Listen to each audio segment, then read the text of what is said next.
আন্তর্জাতিক সংবাদ সংস্থার যে সাংবাদিকরা রয়েছেন তাদেরকে এই দেশে ডেকে নিয়ে আসা, এই ধরনের নানান পরামর্শ দেওয়া হয়েছে এবং আমাদের কমিউনিকেশন স্কিল এবং ইন্টারন্যাশনাল লিগাল স্কিল বাড়ানোর পরামর্শ দেওয়া হয়েছে।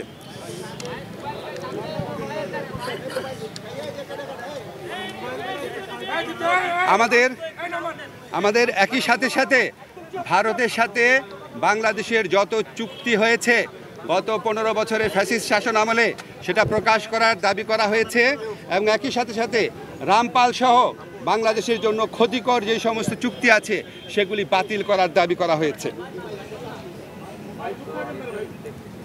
বাংলাদেশের প্রতি ভারতের যে অর্থনৈতিক নিপীড়ন, যে সাংস্কৃতিক আধিপত্য প্রতিষ্ঠার চেষ্টা, অভ্যন্তরীণ ব্যাপারে নাক গলানোর চেষ্টা, সেটার নিন্দা জানানো হয়েছে এবং ভারতকে বাংলাদেশের প্রতি মর্যাদাশীল আচরণ করার, সৎ প্রতিবেশী সুলভ আচরণ করার আহ্বান জানানো হয়েছে।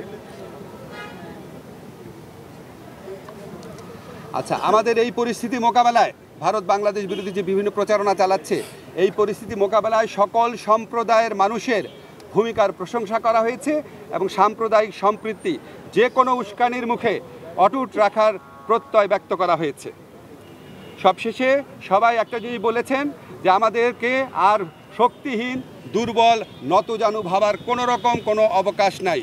যে কোনো ধরনের অপপ্রচারণা এবং উস্কানির বিরুদ্ধে আমরা ঐক্যবদ্ধ থাকবো। আমরা সবাই এক, সবচেয়ে উপরে দেশ, এবং এটার থেকে আমরা কখনো বিচ্যুত হব না।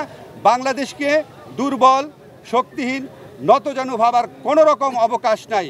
এটা এই জাতীয় ঐক্যমতে, এটা একটা জাতীয় সমাবেশের মধ্যে দিয়ে, সকল রাজনৈতিক সমাবেশের মধ্যে দিয়ে এই বার্তা প্রকাশ করতে, এই বার্তা জানিয়ে দিতে বলা হয়েছে। আপনাদের ধন্যবাদ। Thank you.